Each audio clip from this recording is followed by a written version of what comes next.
Hello and welcome to This One Thing, a daily video devotional coming to you from First Presbyterian Church of Fort Lauderdale. And together we'll be looking at one text and choosing one thing for you to consider. And we hope that you find this a thought-provoking, encouraging part of your day.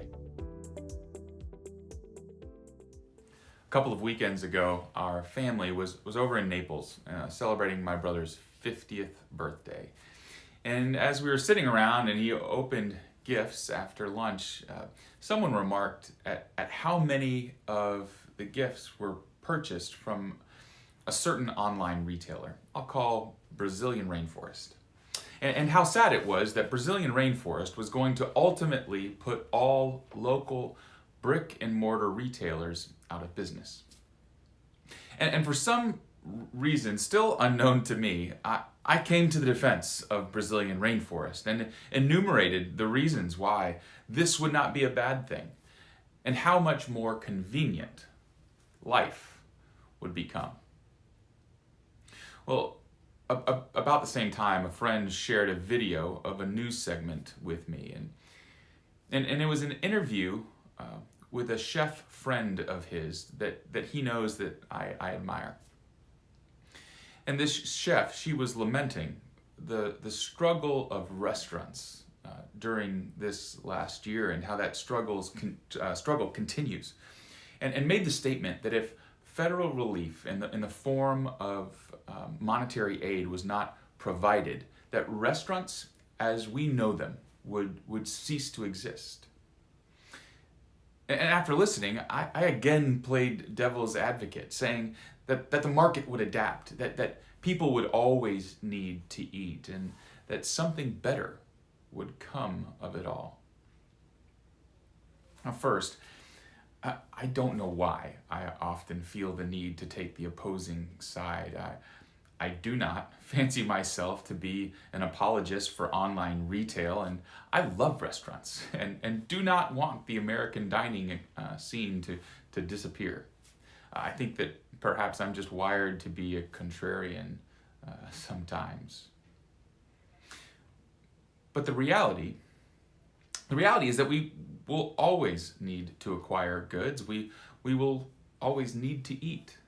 The delivery mechanisms may change and evolve over time and hopefully improve, right?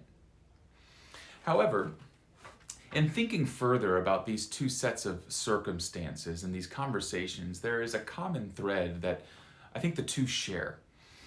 I think what we hear from many is a sense of mourning, a sense that we might be losing or could lose these institutions or societal fixtures that are woven into the fabric of our culture.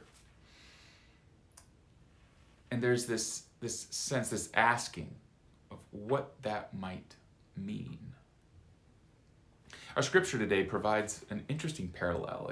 In today's scripture, Jesus is eating with tax collectors and Pharisees here in the Gospel of Luke, these religious leaders that are questioning the behaviors of Jesus and his disciples. The Pharisees, they question why they're eating with people considered to be dishonest, these tax collectors. And secondly, they ask why Jesus and his followers do not take up the custom of fasting, this Jewish custom of fasting. So why are you eating with these dishonest people? And why don't your followers fast like we always have? Jesus responds with these two short sayings. First, he says, "No one cuts a piece of cloth from a new piece of clothing to patch an old piece of clothing, because you will ruin the new one, and the new piece won't be a match for the old, and so you now have two ruined pieces of clothing." And the second, he says, "No one puts new wine into old wineskins, otherwise it will explode." You see, new wine is still in the process of fermenting. It's giving off gases, causing its sealed container to expand as it ferments. A new wineskin is pliable. It has the ability to stretch as needed. An old wineskin has already stretched, and so will ultimately tear and explode as the wine ferments. What Jesus is trying to communicate is that his work, this work that he has come to do, will be different than the old way of doing things. We will no longer push people to the margins of our community, excluding them from our lives. The old ways of doing things will not fit what I have come to do. The days of fasting are over as Christ ushers in the kingdom feast of grace, mercy, and love. And friends, God is still at work doing something new. As we look around, I believe that we see evidence that God is at work, and there are pains that come along with that stretching that is happening, resistance to change. But here's the one thing. God is always pulling us forward, moving us towards restoration and reconciliation.